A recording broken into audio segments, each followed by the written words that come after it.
इस कार्यक्रम के पुण्यार्चक हैं जयंती ग्रुप अलवर, श्रीमान ताराचंद जी जैन एवं समस्त परिवार अलवर, राजस्थान।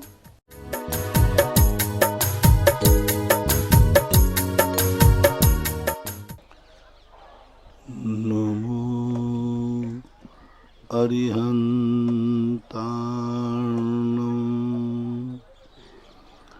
नमो सिद्धाणं, नमो आयर्याणं, नमो वज्रायाणं, नमो लोये सर्वशाहूणं।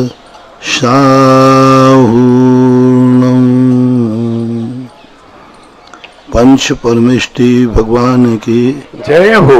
आचार्य श्री गुरुवर कुंद कुंद महाराज की जय हो। आचार्य श्री गुरुवर विद्यासागर महाराज की जय हो।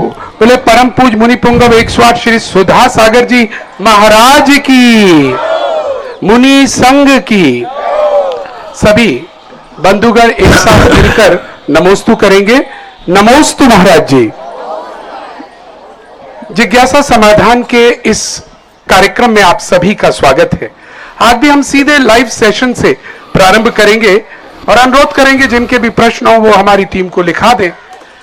और आज जैसा आप देख सकते हैं मेरे पीछे ताजमहल चमकता हुआ दिखाई पड़ रहा होगा, और पूज्य गुरुदेव के पीछे तो आज चांद भी शर्मा रहा है और ताज भी शर्मा रहा है, क्योंकि आज जो प्रातःकाल पूज्य गुरुदेव ने ताज के लिए कहा है, ताज अभिभूत है कि मैं मुस्कुराऊं या रोऊं, क्योंकि पूज्य श्री ने प्रशंसा भी की है और साथ में हैसियत भी बताई है। आज का प्रवचन जिन लोगों ने सुना होगा उन्होंने स्वयं महसूस किया होगा आज क्या चतुराई के साथ पूज्य श्री ने अपनी बात को यहाँ पर रखा और ताज की गरिमा को भी रखा, लेकिन भारतीय और जैन संस्कृति की गरिमा की पताका भी यहाँ से ऊंची उठाई। आइएगा उसी प्रसंग के साथ आज बढ़ते हैं और आज ही के प्रवचन पर आधारित एक प्रश्न आता है जो कवि विनय जी कोटा से भेजते हैं, कविता के फॉर्म में है, पढ़ने का प्रयास करता हूं। ताजमहल को बीज हम समझे, पूज्य श्री ने बताया था, ताजमहल को बीज हम समझे, लोकोदय तीर्थ को फल, अपने जीवन में हम मंदिर बनाएं या फिर बनाएं तीर्थ स्थल। इसे बनाने के लिए मन में भाव आने चाहिए निश्चल, क्या उपाय करें गुरुवर, हम जीवन की बनाएं तीर्थ स्थल। ये कवि ने कविता के रूप में आपके लिए प्रश्न रखा है पूज्यवर। किसी भी चीज कार्य करने के लिए हमें उसकी योग्यता और निमित्त शक्ति को जानना चाहिए। निमित्त शक्तियां दो प्रकार से वंदनीय, पूजनीय या आकर्षित करने वाली हो जाती हैं। पहली बात, उनसे जो हमें सुख मिला है, उनसे जो हमारे जीवन में उपकार मिला है, उस उपकार से जब व्यक्ति उपकृत हो जाता है तो उपकारी के प्रति कुछ भी करने को तैयार हो जाता है। दूसरी इच्छा जागती है कि यह मुझे भविष्य में क्या दे सकता है, और जब भावी पर्याय हमारी उस निमित्त के प्रति आकर्षित होने को होती है तो यही सोचती है कि यह वस्तु मेरे भविष्य में बहुत काम की है, और जो वस्तु भविष्य में हमारे लिए काम की है उसके लिए हम आज कुछ भी लुटाने को तैयार हो जाते हैं। इन दो चीजों पर हमें विचार करना है। ताज इस बात का संकेत है कि शाहजहां उस मुमताज के उपकारों से उपकृत था। उसने उसके मन को सुकून दिया, उसने उसके मन का सहयोग दिया, उसने उसके मन को तृप्त किया, उसने उसके जीवन की एक ऐसी महसूस किया कि मुमताज के मिलने के बाद उसको जेल की सलाखाएं भी दुखदाई नहीं लगी। जब किसी व्यक्ति से राग उमड़ता है, उसके बदले में वो कितना भी कष्ट उठाए, वो कष्ट नगण्य हो जाता है। तो ये उस सकून के उपकार की कृति है। और जब जिनालय होता है तो हमें स्थापना करनी पड़ेगी हमारे भावी भविष्य की। जो हमारा भविष्य अंधकारमय है, हमारा भविष्य कहीं से इनसे दूर तक हमारे हाथ में नहीं है। हमारे भविष्य की एक क्षण भी हमारे हाथ में नहीं है। ऐसी स्थिति में हमें उस शक्ति को पहचानना है जो हमारे भविष्य का उजाला बने, जो हमें भविष्य का सहारा बने, जो भविष्य हमारा अंधकारमय है वो प्रकाशमय हो। ऐसा परिणाम जिसको जाग जाता है वह जिनेंद्र मंदिर की तरफ प्रभावित हो जाता है। अतीत की स्मृति जिसकी है वो ताजमहल बनाएगा। भविष्य की चिंता जिसे है वो जिनेंद्र देव का मंदिर बनाएगा। इसलिए हमने कहा था विवाह एक वो संस्कार है, भोग का संस्कार। भोग भी यदि संस्कार युक्त होते हैं, भोग भी यदि संस्कार युक्त होते हैं तो वो भी भोग भी एक पूजनीय रूप, माँ का रूप धारण कर लेता है। और माँ का जब संस्कार मिलता है तो एक ऐसी संस्कृति का निर्माण होता है जो संस्कृति हमारे लिए माँ के अभाव में भी हमारा संरक्षण करती है। तो ऐसी एक समष्टि है सृष्टि की, जिस सृष्टि को हमें दोनों दृष्टिकोणों से देखना पड़ेगा। मैंने प्रातःकाल कहा था ये सृष्टि रंगारंग कार्यक्रम का मंच है, जहां रंग भी दिखते हैं, जहां अरंग भी दिखते हैं, जहां राग बीज बन करके आता है वहीं वीतरागता फल बन करके लहराती है। ये दोनों को जब दोनों दृष्टिकोणों का जो आज प्रातःकाल का प्रवचन था इस भूमि में से प्रकट हुआ था, मेरे दिमाग में से नहीं, इस भूमि में से प्रकट किया था। यदि आज का प्रवचन जिसको समझ में आ जाएगा, संपूर्ण सृष्टि का रहस्य समझ में आ जाएगा। ना राग बुरा है, ना अराग बुरा है। राग और अराग में मैत्री करा दो, सब कुछ अच्छा ही अच्छा है। चलिएगा, आज का ऐतिहासिक प्रवचन जिसके लिए हमें फोन आ रहे हैं अननोन लोगों के पूरे भारत से। अद्भुत प्रवचन सभी लोगों ने सुना, क्योंकि आज राग भी है आपके सामने जो बैठे हैं और अराग भी है, और जो हम बैठे हैं गृहस्थ, ये गुलदस्ता है। पूज्य श्री ने बताया 3 संस्कृति की बात पूज्य श्री ने कही थी। पहली संस्कृति पाश्चात्य संस्कृति। पाश्चात्य संस्कृति में पत्नी और पति पर आकर सब कुछ समाप्त हो जाता है। दूसरी संस्कृति भारतीय संस्कृति की बात कही थी, और भारतीय संस्कृति माता पिता को समर्पित है, हम सब भी उसको बहुत मानते हैं। लेकिन जैन संस्कृति पूज्य श्री ने बताया था उससे भी आगे चली जाती है। जैन संस्कृति माता पिता के आगे जाकर अपने देवालयों को, अपने मंदिरों को समर्पित हो जाती है। इसीलिए जैन लोग मंदिर और तीर्थ पहले बनाते हैं, अन्य स्थान बाद में बनाते हैं।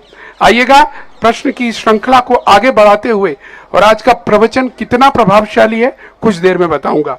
अभी एक यहां से मेरे को व्हाट्सएप से ही आया है, अंतु अनोरा ललितपुर से लिखते हैं, महाराज जी बारंबार नमोस्तु। शांतिनाथ शांतोनोदय तीर्थ क्षेत्र चांदपुर जहाजपुर ललितपुर के लिए पुरातत्व विभाग, जिसके लिए हम परमिशन के लिए भटक रहे थे, लेकिन आपका आशीर्वाद मिलते ही बाउंड्री वॉल बनाने की पूरी परमिशन हमें उसकी मिल गई है। और इसके लिए बारंबार वो आपको नमोस्तु कहते हैं और ये भी बताते हैं कि अब तक गुरुजी 88 संरक्षक सदस्य बन गए हैं और कुल मिलाके 126 संरक्षक सदस्य हो चुके हैं। आशीर्वाद प्रदान करें उस क्षेत्र को पूज्यवर। शांतोदय तीर्थ क्षेत्र एक ऐसा प्राचीन उजड़ा हुआ क्षेत्र है जहां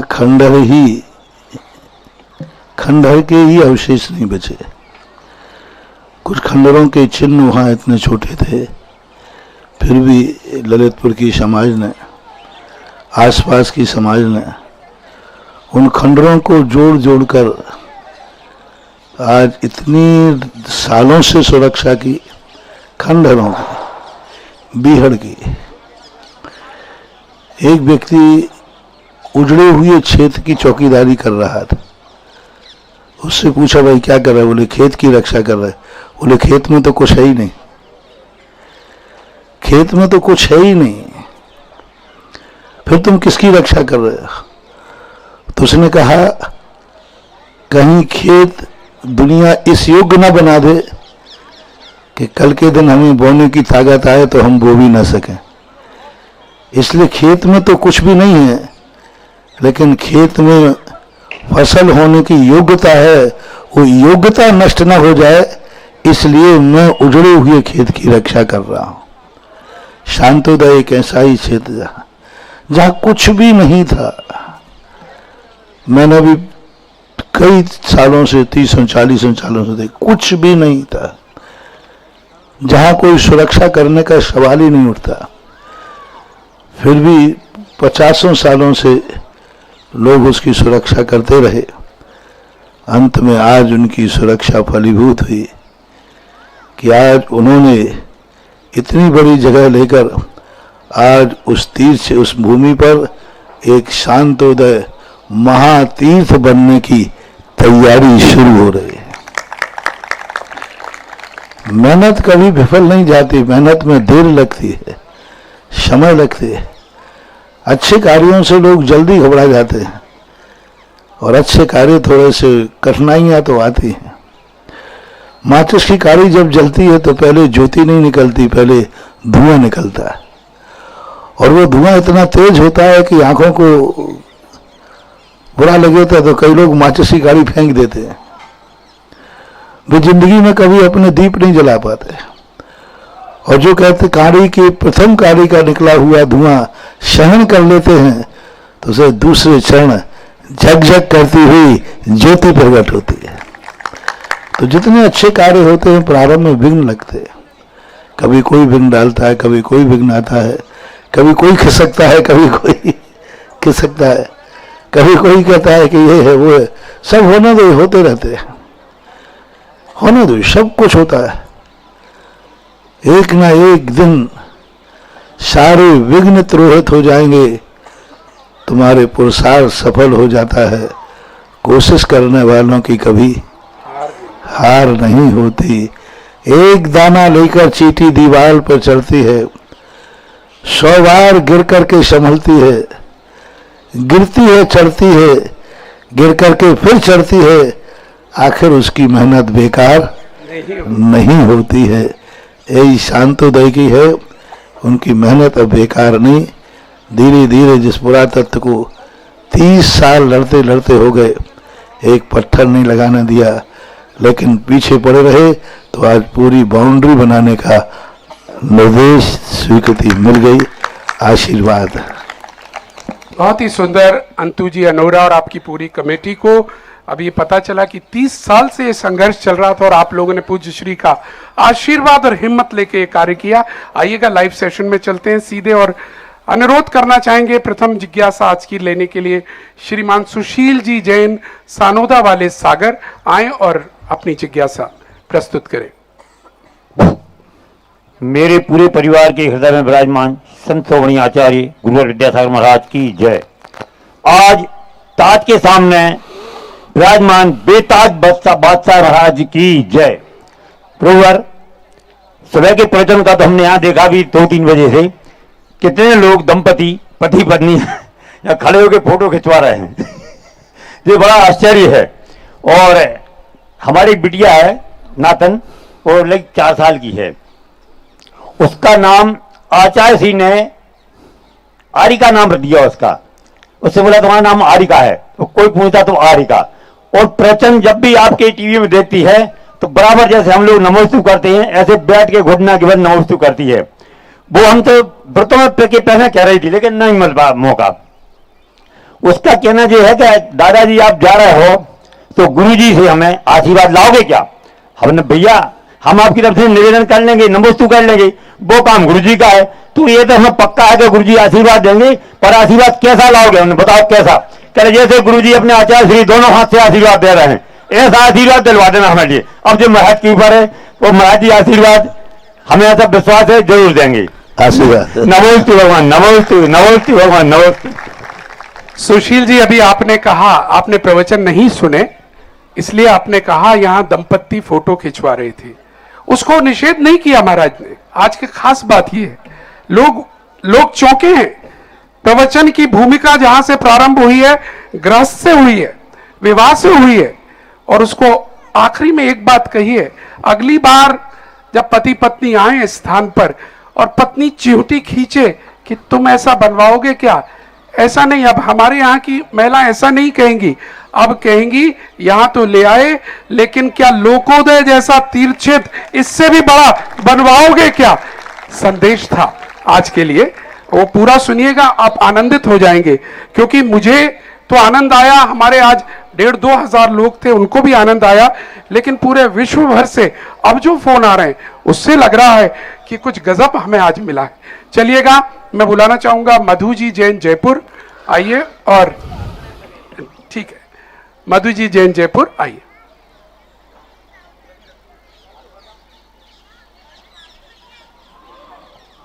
स्टार्ट करिए।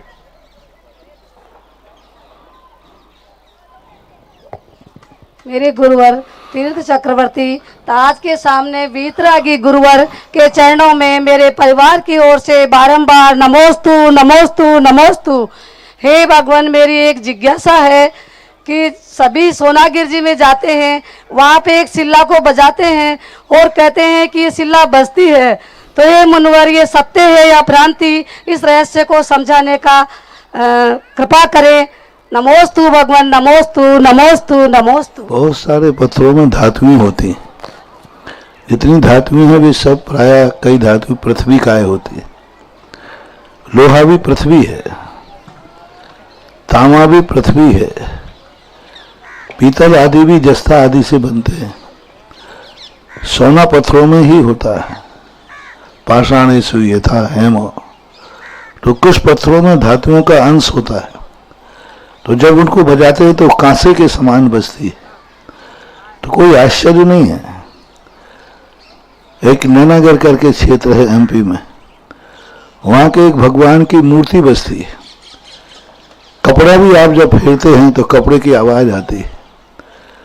तो वो अतिशय की कोटि का तो अपन बड़ी श्रद्धा के बल पे माने, लेकिन वो पत्थर में ऐसी धातु हैं, पीतल कांसा आदि का अंश उसमें विद्यमान है, इसलिए बजने में कोई बाधा नहीं है, बज सकते। नमोस्तु गुरुवर, नमोस्तु, नमोस्तु। श्रीमान श्रेयांश जैन छतरपुर आइएगा। वो तो बहुत पहले की सोनागिर की शिला प्रसिद्ध है।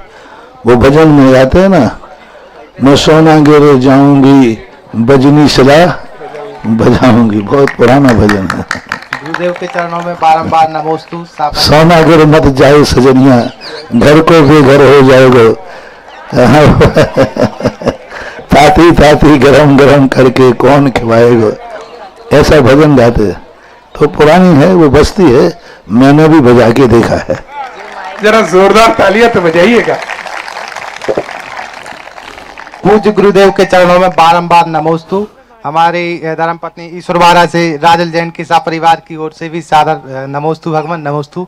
हमारी एक जिज्ञासा है भगवान कि जो अपने तीर्थंकर हुए हैं, तो जैसे अपन ग्रंथों में उनकी आयु पढ़ते हैं 84 लाख, अलग अलग तीर्थंकरों की अलग अलग आयु। तो उस टाइम पे तो ये सभ्यताएं भी विकसित नहीं हुई थी, तो क्या अपन उसको ग्रंथों को सही माने या साइंस को सही माने? क्योंकि महावीर स्वामी की तो आयु उस टाइम की दी है जैसे 72 वर्ष, तो उनकी तो चलो ठीक है, मतलब मानते हैं सही है। पार्श्वनाथ की भी 100 वर्ष दी है, वो भी सही है। लेकिन और तीर्थंकरों की जैसे 84 लाख आदिनाथ की, अन्य तीर्थंकरों की, तो ये वास्तविक है। अगर ये हुई तो मतलब भगवान को ज्ञान प्राप्त होने के बाद हुई है, या फिर उस दौरान की सभ्यताओं में मतलब लोग थे वो, उनके परिवार की भी आयु वैसी हुई? ये उतनी ही वास्तविक है जितनी कि आकाश में तारे वास्तविक हैं। आकाश के तारे भी विज्ञान को पता नहीं है कि ये कब से हैं। आकाश के तारे चारों तरफ घूम रहे हैं, ये विज्ञान के पास कोई रिकॉर्ड नहीं है कब से तारे हैं, कैसे तारे हैं, किसने क्या बनाए। उनके पास इसका कोई इतिहास नहीं है, पर तारे तो हैं। आज कौन कल्पना कर सकता है कि आकाश में सूर्य निराधार रह सकता है, पर है, आंखों में देखने में आ रहा है। कौन कल्पना कर सकता है कि रात में इतने तारे आकाश में किसके आधार पर स्थिर रूप से विद्यमान है, पर वो हैं। तो ऐसी स्थितियों को लेकर कौन विज्ञान कह सकता है कि इन पेड़ों में क्या आ जाता है उस दाने में, जो दाने में एक पेड़ बन जाता है, पेड़ से फल बन जाते हैं। कोई अंगूर का बीज है, कहाँ से आए बीज, कैसे आए, किसने दिए, इसका कौन निर्माता है? इतने फल जो प्रकृति से आ रहे हैं, इन फलों की योग्यता बीज में विज्ञान ने डाली क्या? विज्ञान ग्राफ्टेड कर सकता है, लेकिन जिसको ग्राफ्टेड किया जा रहा है वो चीज कहां से आई? कुदरत कहते हैं इसे। इसी प्रकार सृष्टि विज्ञान की सभ्यता से भी पहले सभ्यता थी, जो विज्ञान की खोज से बाहर है। विज्ञान की जो खोज है ज्यादा पुरानी खोजें नहीं होती। 2-2.5 हजार वर्ष से विज्ञान के पास कोई इतिहास नहीं है, सब अनुमान है। विज्ञान के पास कोई शक सम्मत नहीं है आज तक। आप विज्ञान से पूछिए कि 2000 वर्ष पहले की तारीख क्या थी, चलो पूछ लेते। विज्ञान से पूछिए 2000 पहले की शक सम्मत तारीख क्या थी। विज्ञान से 2000 साल पहले की कोई पूछिए कि उस समय दिन थे कि नहीं, सूर्य निकलता था कि नहीं, सूर्य डूबता था कि नहीं, तो उस समय शक सम्मत और तारीख क्या थी? विज्ञान के पास कुछ नहीं है। पर वो कह रहे हैं वो विक्रम सम्मत चलता था, वो शक सम्मत चलता था। चलो विक्रम सम्मत और 200 साल पहले के देता हूं। विक्रम सम्मत के पहले दुनिया थी, विक्रम सम्मत 200-250 साल पुराना है, आज 2500 वर्ष मान लो, शक सम्मत मान लो।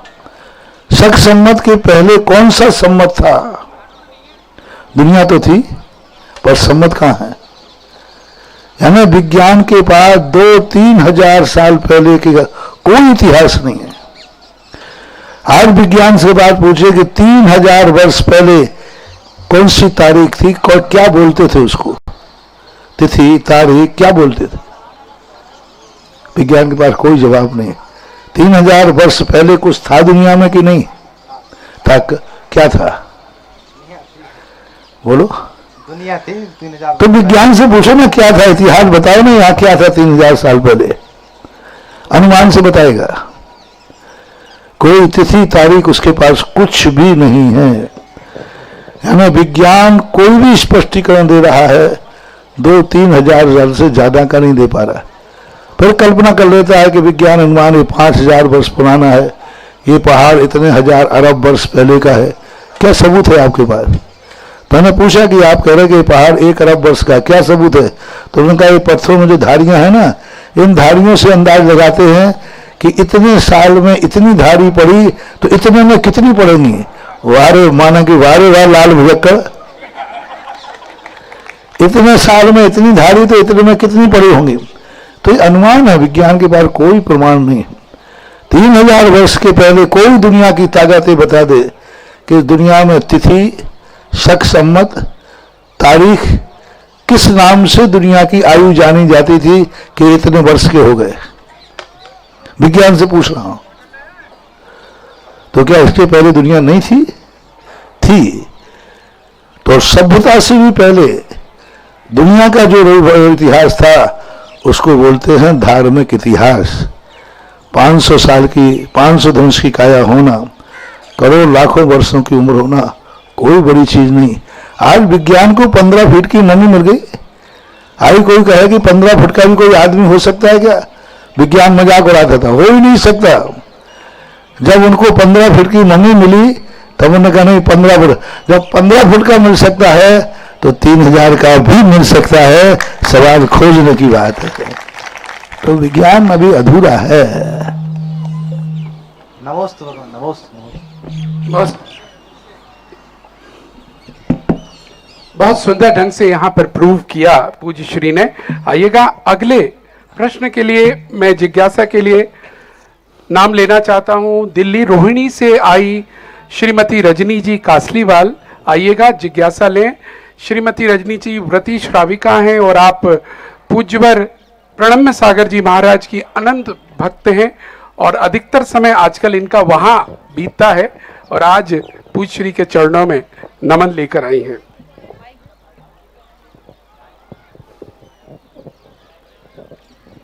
नमोस्तु गुरुदेव। नमोस्तु नमोस्तु गुरुदेव। महाराज श्री, हमारी शंका है कि पंचकलानक होते हैं, उसमें स्वर्ण सौभाग्यवती मनाई जाती हैं, तो उसमें पुत्र होना जरूरी है, तो आज के समय में यह कहाँ तक उचित है? नमोस्तु महाराज। क्या बनाई जाती है? स्वर्ण सौभाग्यवती मनाई जाती हैं, जो कलशों से सारा शुद्धि सारी जगह करती हैं।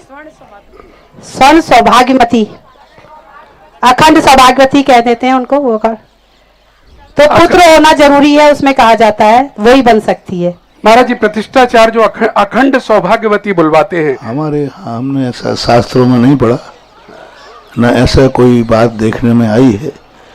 ये लोक व्यवहार कहलाते हैं। लोक व्यवहारों में ऐसा मान लेते हैं कि जिनके दोनों वंशों में 3 पीढ़ियां जीवित हों, इधर पिता के 3 पक्ष सोने की सीढ़ी चढ़ी हो, उधर ननिहाल में आपके यहाँ एक सोने की सीढ़ी की चढ़ाने की परंपरा है जी महाराज, लेकिन वो आगम में नहीं है, शास्त्र में नहीं है। इस प्रकार की पुत्रवती आदि होने के संबंध में आगम में तो ऐसा कोई शब्द लिखा नहीं। ये लोक व्यवहार के शब्द कहलाते हैं, ये लोक परंपराएं कहलाती हैं। अब लोक परंपराओं को कितना महत्व दिया जाए, ये तात्कालिक परिस्थितियों पर आधारित होता है, और आगम की परंपरा होती है उसको त्रिकालिक माना जाता है। आगम में हमें ऐसा कहीं देखने में नहीं आया कि पुत्रवती ही अखंड सौभाग्यवती मानी जाती है। ऐसा हमने किसी शास्त्र में, किसी प्रतिष्ठा पाठ में पढ़ा नहीं। ये सब लोक व्यवहार की परंपराएं हैं, उसको महिमा मंडित किया जाता है और लोक मंगल कहलाता है। तो लोक मंगल में तो जितना मानो तो उतना अच्छा है, जितना मान सको मानो तो ठीक, नहीं मानो तो ठीक। आगम की ये परंपरा नहीं है। नमोस्तु। चलिएगा, बहुत बहुत धन्यवाद। और आपके साथ निगम जी और आई हैं दिल्ली से, आप भी अपनी जिज्ञासा शीघ्रता से नमोस्तु गुरुदेव। हम दिल्ली वासियों की तरफ से आपके लिए चरणों में बारंबार नमोस्तु नमोस्तु नमोस्तु। गुरुदेव जी, मेरी शंका ये है कि हम जो बेहतर युगल जो हमारे रहेंगे जब हमारा काल समाप्त होगा, छठा काल, तो उसमें कौन से जोड़े रहेंगे? पशु पक्षी भी रहेंगे या अपने मनुष्य भी रहेंगे? किस तरह से रहेंगे वो सारे जोड़े? मात्र मनुष्यों के जोड़ों की संख्या का वहां उल्लेख है। पशु पक्षी जोड़ों की संख्या निर्धारित नहीं की गई, पर उठा के जो जोड़े ले जाएंगे वो पशुओं के, मनुष्यों के संबंध में है। पशुओं का ऐसा कोई उल्लेख नहीं है।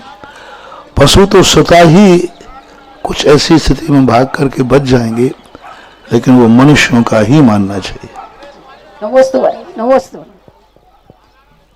चलिएगा, बहुत बहुत धन्यवाद। और आगे बढ़ते हुए हम अब जो नाम ले रहे हैं, उस नाम ने बहुत मेहनत की है आज इस कार्यक्रम के लिए और बहुत अधिक कार्य और भी किया है, और नाम है श्रीमान संजय जी जैन, महामंत्री, ताजगंज दिगंबर जैन मंदिर।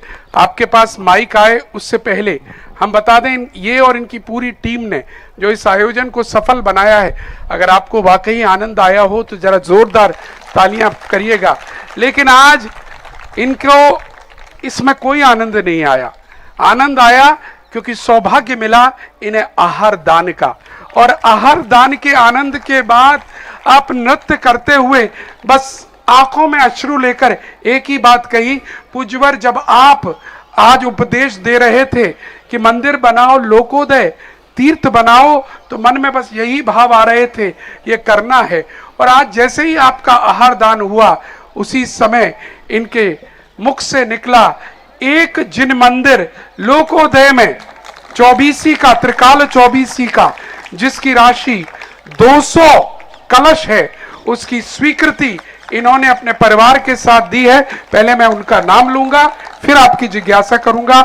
श्रीमान संजय कुमार जी जैन, श्रीमती मीरा जी जैन, मधुर जैन, श्रीमती शिल्पी जी जैन, रुक्मणी देवी जैन, धीरज जैन, श्रीमती मिनी जैन, श्रीमती रजनी जैन, ताजगंज आगरा। कल आप अपने परिवार को लेकर आएंगे, हम प्रातः काल में उनका स्वागत भी करेंगे। लेकिन जिससे पहले मैं आपको माइक्रोफोन अलाउ करूं, एक और नाम आज आया है। आज लोग गदगद थे जब पूज्य गुरुदेव मंदिर निर्माण की बात कर रहे थे, उस समय लोगों को लग रहा था हमें कुछ करना चाहिए। और आज एक और हमारे मित्र हैं, उन्हीं के सुपुत्र हैं ये श्रीमान कैलाश चंद जी जैन, नीरज जी जैन, हार्दिक जैन, कविता जैन, संगीता जैन, राशि जैन और पूरा परिवार यहां पर आया हुआ है। खड़े हो जाएं, सुबह सबको लाना। इन्होंने भी 200 कलश की राशि के साथ निवासी कमला नगर, प्रवासी ताजगंज। यस, लो, हाँ ठीक है, हाँ मैं ले लूंगा, कोई बात, उधर दे दीजिए, लाइव है, उधर दे दीजिए। हाँ। चलिए, मैं संजय जी से अनुरोध करूंगा, अपनी जिज्ञासा करेंगे। और नीरज जी, बहुत बहुत बधाई आपको, कल परिवार के साथ आपको आना है प्रातः काल में। चलिए। परम पूज्य गुरुवर मुनिवर 108 सुबह सागर जी महाराज जी को 3 बार नमोस्तु नमोस्तु नमोस्तु। महाराज जी, मेरी इच्छा है, एक गृहस्थ में रहते हुए जो है व्रत आदि सब त्याग करता है, लेकिन समाधि मरण में जो है वो गृहस्थ छोड़ने से घबराता है कि बाद में मेरा जो है जो व्रत आदि का पालन होगा या नहीं होगा। ऐसा कोई स्थान नहीं है जिसमें गृहस्थ का समाधि मरण जो है उसमें जाकर समाधि मरण हो जाए, पल जाए। तो मैं ये चाहता हूँ, मेरी ये इच्छा है, कोई जो मंदिर के पास ऐसा एक स्थान बने जहाँ गृहस्थ अपना घर त्याग कर और समाधि मरण की इच्छा कर अपने व्रतों का पालन करे। ये मेरी एक इच्छा है। आप कब त्याग रहे हो, मैंने बना के तैयार रखा है। मैं पहले किसने प्रश्न आएंगे, मैं सब आपको जितने लोगों को इस प्रकार की साधना करना हो, हमारे भारत में 5-6 स्थान ऐसे हैं जहां व्यक्ति अपने दोनों लोग वृद्ध अवस्था में रहकर आत्म साधना कर सकते हैं, संलेखना की समाधि कर सकते हैं। कुछ टेम्परेरी 15 दिन को रहना चाहें तो भी रह सकते हैं। वानप्रस्थ जिसका नाम दिया, 20 दिन आप साधना में रहिए, 10 दिन धीरे धीरे घर आते रहिए और फिर धीरे से सबको छोड़ दीजिए। अजमेर में ज्ञानोदय तीर्थ क्षेत्र में वानप्रस्थ आश्रम की स्थापना की। सूरत के ज्ञानचंद जी, गदिया, नीरज, संजय, इन लोगों ने निर्माण किया।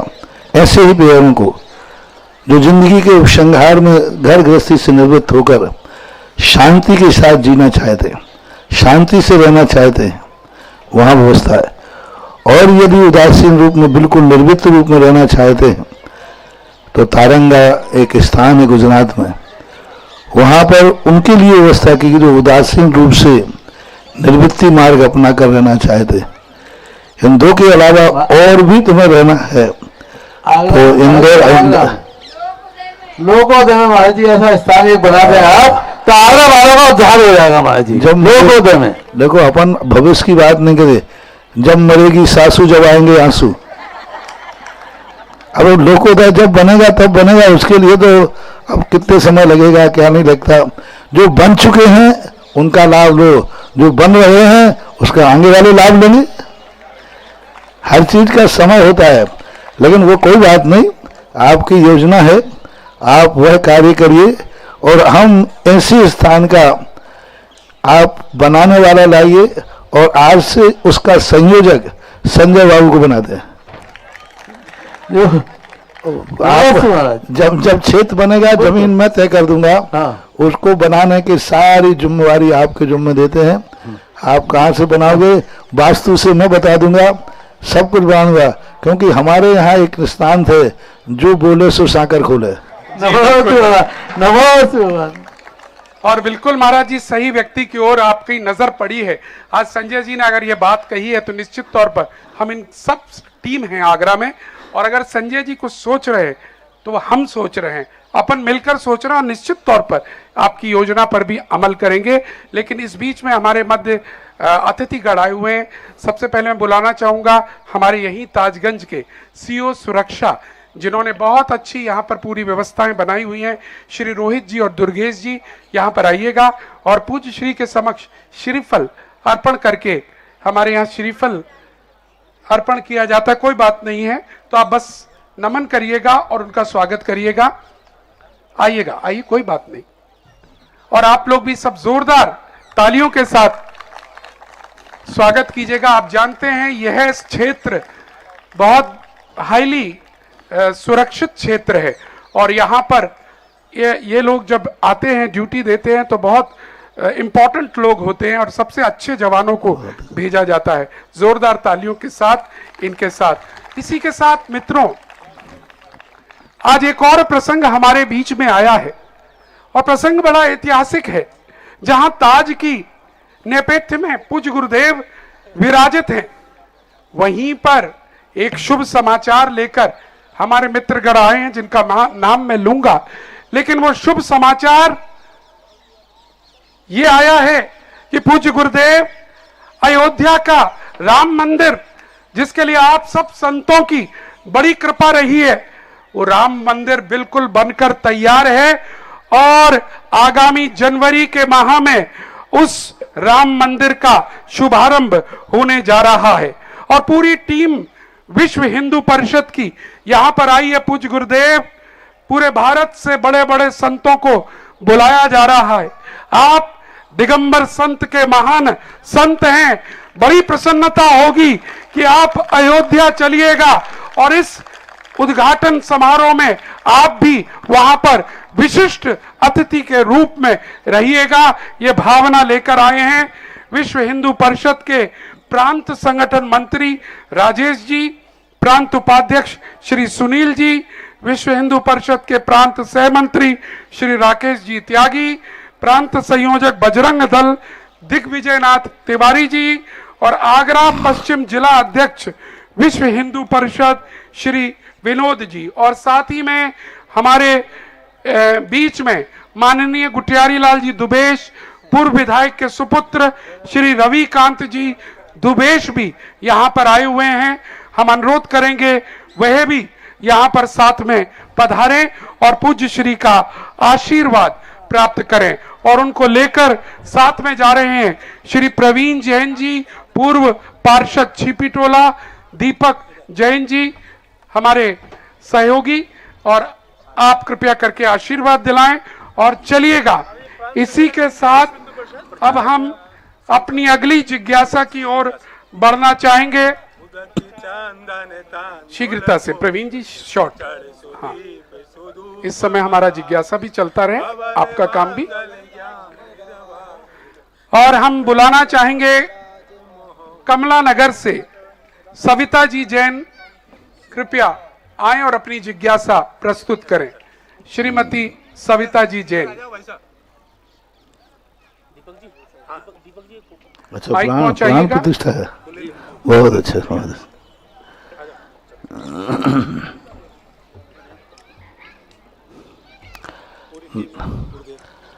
भारत के कुछ स्थान ऐसे हैं जिन स्थानों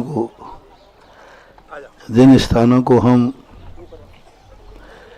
ऐतिहासिक ही नहीं कह सकते, बल्कि उन स्थानों को हम सृष्टि के साथ जोड़ सकते हैं।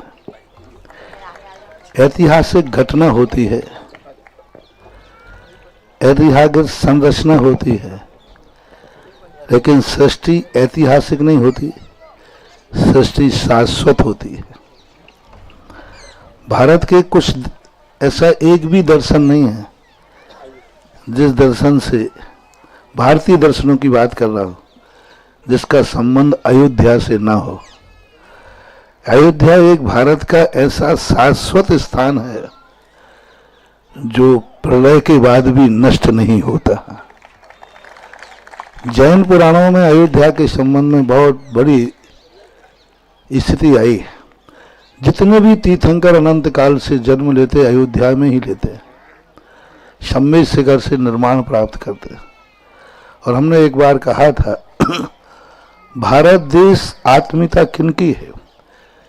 जिनके भगवानों का जन्म भारत में हुआ हो, जिनके भगवानों का जन्म भारत में बिहार हुआ हो, और जिनका निर्माण भगवानों का निर्माण भारत में हुआ हो, भारत देश उन सब का है।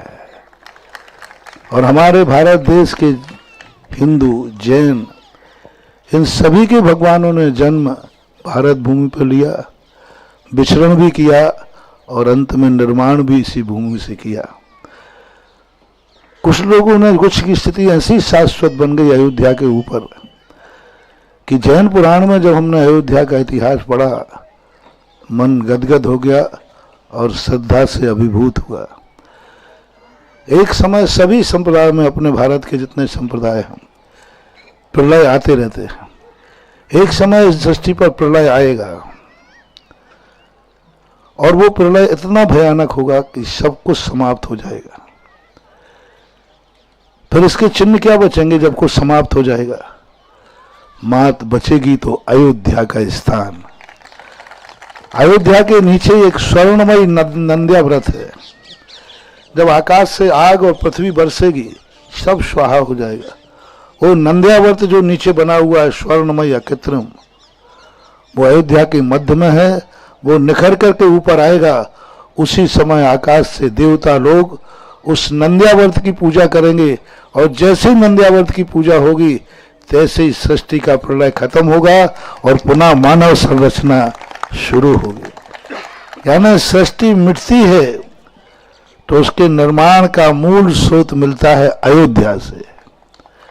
तो अयोध्या तो वैसे ही अपन सब भारतीय लोगों का प्राण है और वहां पर प्राण प्रतिष्ठा है। और समय समय पर उपसर्ग संघर्ष झेले। मैंने कहा ना, उपसर्ग संघर्ष महान आत्माओं पे ही आते, महान भूमियों पे ही आते। सबसे ज्यादा संकट इतिहास देखते हैं तो अयोध्या ने ही झेले हैं। लेकिन कोई बात नहीं, इतने संकटों के बाद भी आज अयोध्या में प्राण हैं और उसकी प्रतिष्ठा हो रही है। मेरा आशीर्वाद है। चलिएगा, अपनी जिज्ञासा को प्रस्तुत कीजिएगा। पूज्य गुरुदेव के चरणों में सत नमन, नमोस्तु नमोस्तु नमोस्तु। हे गुरुदेव, मेरी जिज्ञासा है कि हम लोग गृहस्थ लोग अपने दैनिक जीवन में बहुत मोह करते हैं अपने परिवार के जनों से और अपने मित्रों से, सबसे। तो इस मोह को कम करने के लिए हम लोगों को ऐसा क्या करें कि धीरे धीरे कम हो जाए और हम लोगों का कल्याण। आज सुबह का प्रवचन सुनो, सब ठीक हो जाएगा। उसमें हमने सब दे दिया। आज का प्रवचन रंगारंग कार्यक्रम था। बिल्कुल। तुम्हारी भी सुरक्षा है, हमारी भी सुरक्षा है। तुम्हारा भी जिंदगी चलेगी और हमारी भी जिंदगी चलेगी। सभी मार्ग कहीं ना कहीं किसी ना किसी रूप से जुड़ते हैं। बस उन जोड़ने के संधि स्थान अपन को चाहिए। वे संधि स्थान अपन को मिल जाएं तो सारी चीजें एक रूप नजर आती हैं। कोई बीज के रूप में दिखता है, तो कोई वृक्ष के रूप में दिखता है, तो कोई फल के रूप में दिखता है, और जब अखंड रूप से देखते हैं तो सब एक दिखता है। चलिएगा, और अगला नाम जो मैं ले रहा हूं, श्रीमती ममता जी जैन बांखलीवाल। और हमारे भाई साहब अभी कह रहे थे दंपतियों की बात। अब मैं आज बता दूं, ये मेरी धर्मपत्नी है। वैसे तो पूज्य गुरुदेव की मुझसे बड़ी भक्तन है ये, मैं छोटा मानता हूं, ये बहुत तगड़ी हैं, लेकिन फिर भी रोज आती हैं, लेकिन कभी कभी छुट्टी दे जाती हैं। लेकिन आज ताज का आकर्षण था या गुरु का आकर्षण मुझे नहीं मालूम। आज कहा आज तो मैं जरूर चलूंगी, अब किसका आकर्षण था मुझे नहीं मालूम। आपका प्रश्न। हमारे कुल गुरु, हमारे इष्ट गुरु के चरणों में बारंबार नमोस्तु नमोस्तु नमोस्तु। गुरुदेव, इंद्रभूति गौतम को की मान कषाय मानस्तंभ को देख के गली थी, तो मानस्तंभ ही क्यों निमित्त बना था? और निमित्त बना था, तो उस वक्त इंद्रभूति गौतम के मन में ऐसी क्या फीलिंग आई थी जिससे कि उनकी मान कषाय गली थी? फीलिंग का क्या मतलब? फीलिंग मतलब उस वक्त उन्हें क्या आया होगा मानस्तंभ को देख के कि उनकी मान कषाय? मानस्तंभ को देख करके उनको अपने आप में एक जाति स्मरण होता है, क्योंकि अतीत में व्यक्ति जब कोई सही रास्ते पे होता है और गलत रास्ते पे चला जाए तो एक ना एक दिन उसको फीलिंग होती है कि मैं कहीं गलत हूँ। गलती कभी शाश्वत नहीं होती। गलत रास्ता कभी ना कभी आत्मा को फीलिंग कराता है कि हम कहीं ना कहीं से गलत हैं, अपने आप कराता है। तो वही फीलिंग उनको हुई मानस्तंभ को देखते ही कि हम आज तक जिस रास्ते पे चल रहे थे वो रास्ता ठीक नहीं था, वह रास्ता गलत था। ये उनके अंदर से ही आवाज़ आई, और हर व्यक्ति के अंदर की आवाज़ आती है। 50 बार आप देखना, कोई गलत कार्य होगा तो शरीर के अंदर कुछ ना कुछ होगा, मन में आएगा कि शायद मुझसे कुछ गलत हो रहा है, संदेह उत्पन्न होगा। कुछ ना कुछ शरीर में सिस्टम हो जाते हैं कि हम कुछ गलत रास्ते पे, अंगों का फड़कन हो जाता है। जैसे आप कई बार रास्ता फड़क रहे हो, चल रहे हो, तो आपके बाएं अंग में फड़कन हो जाएगी कि आप भटक रहे हैं। प्रकृति कुछ कुदरत से ऐसे निशान छोड़ देती है उसी समय, जिससे पता चलता है कि हम रास्ते भटक गए हैं। अब उनको पकड़ने वाला चाहिए। इंद्रभूति को जैसे ही मानस्तंभ के सामने पहुंचे, उनको अंतरंग से आवाज आई कि मुझे कुछ ऐसा लग रहा है कि मैं कुछ गलत रास्ते पर था, आज मुझे सच्चा रास्ता मिल रहा है। और वो स्वतः ही जाग करके उनके परिणाम इतने, क्योंकि जिसकी होनहार भली होती है उसके पहले से भी संस्कार बहुत अच्छे होते। कहते ना, पूत के लक्षण पालने में दिख जाते। समूषण के पहले ही उन्होंने चमत्कार दिखा दिया। समूषण के बाद तो क्या हुआ वो सबको मालूम है। लड़ने गया था और लाडला बन गया। क्या बात। नमोस्तुते। चलिएगा, मैं अनुरोध करूंगा संजय जी, जैन अध्यक्ष ताजगंज शैली, अपनी जिज्ञासा रखेंगे। इसके बाद तैयार रहिएगा कुमारी प्रियांशी जैन ताजगंज। आइए, आप माइक लेकर तैयार रहें। गुरुदेव के चरणों में ताजगंज जैन समाज की ओर से और यहाँ उपस्थित सभी भक्तजनों की ओर से मेरा बारंबार नमोस्तु नमोस्तु नमोस्तु। गुरुदेव, आप पंच परमेष्ठी का साक्षात रूप है, लेकिन कुछ लोगों के मन में कुछ भ्रांतियां हैं, उसको दूर करने का आपसे निवेदन करता हूं। क्या भगवान का जिस कलश से अभिषेक होता है, क्या उस कलश से आपका पाद प्रक्षालन हो सकता है? बस ये मेरी भ्रांति है। देवशास्त्र गुरु को एक रूप कहा गया है। देवशास्त्र गुरु की पूजा भी आप एक रूप में करते हैं।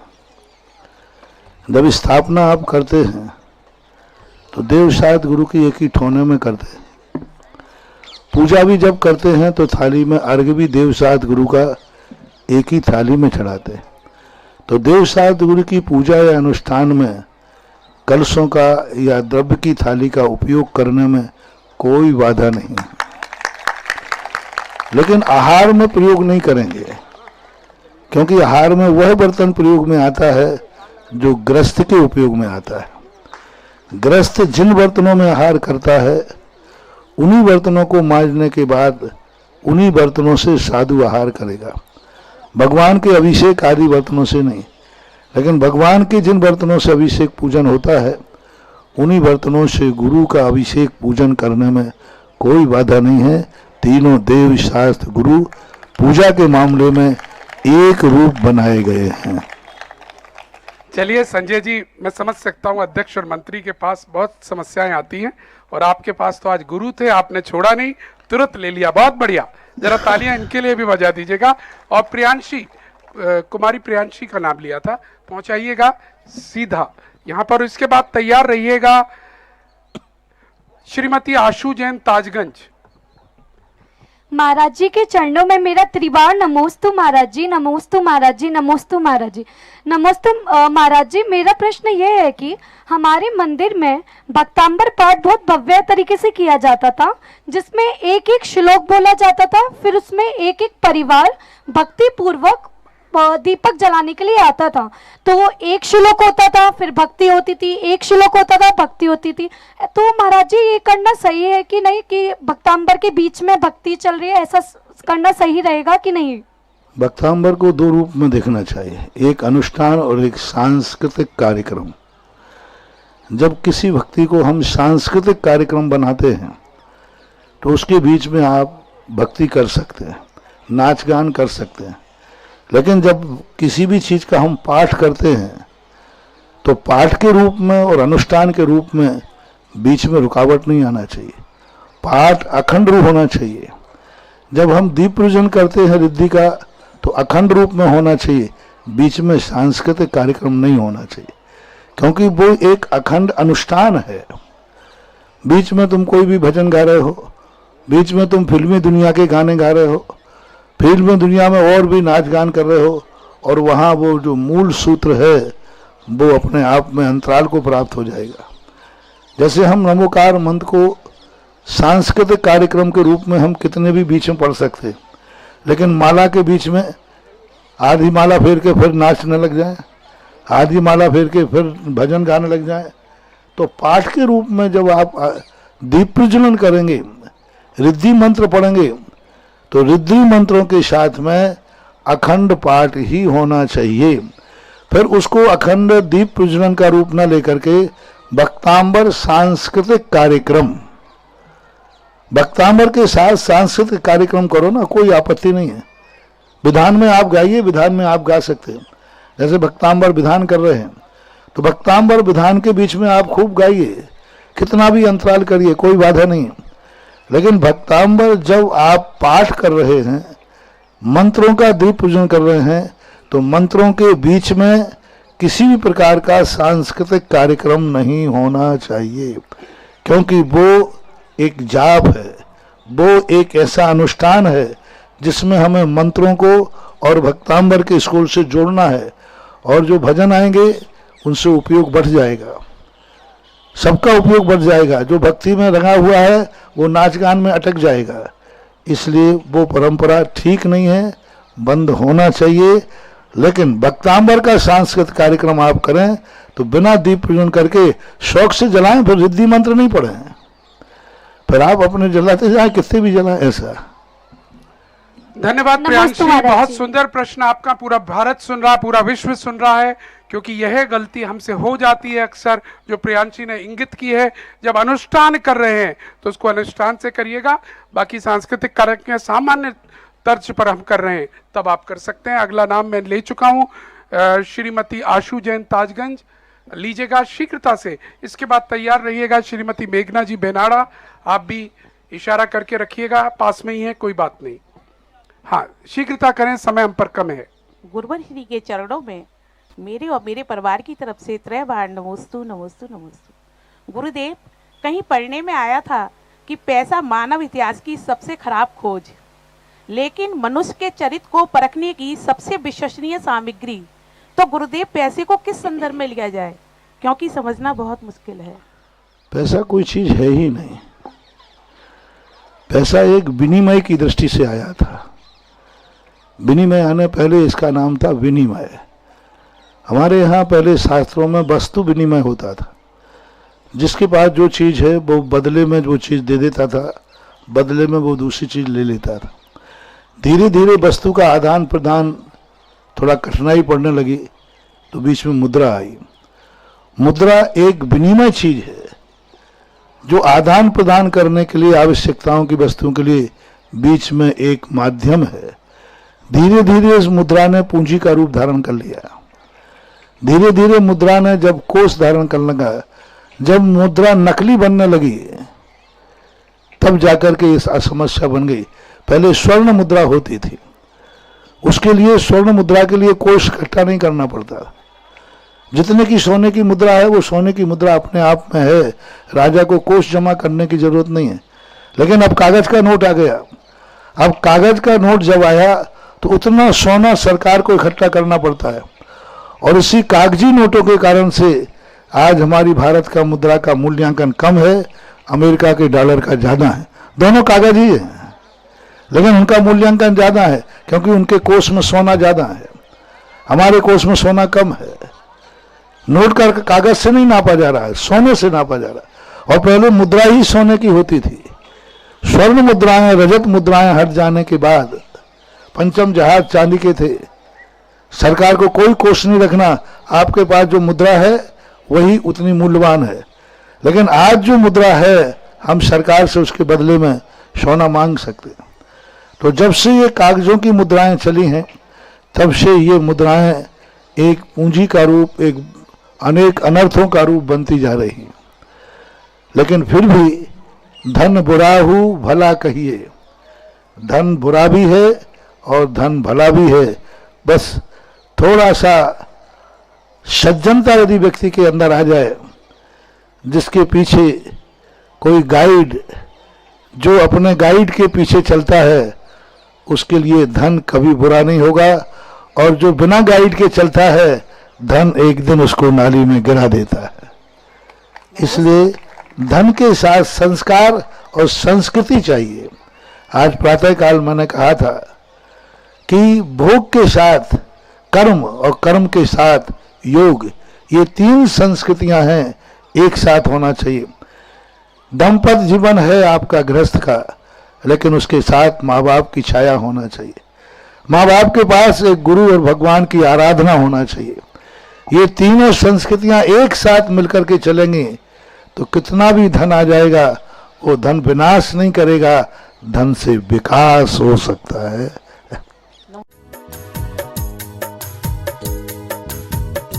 इस कार्यक्रम के पुण्यार्जक थे जयंती ग्रुप अलवर, श्रीमान ताराचंद जी जैन एवं समस्त परिवार अलवर, राजस्थान।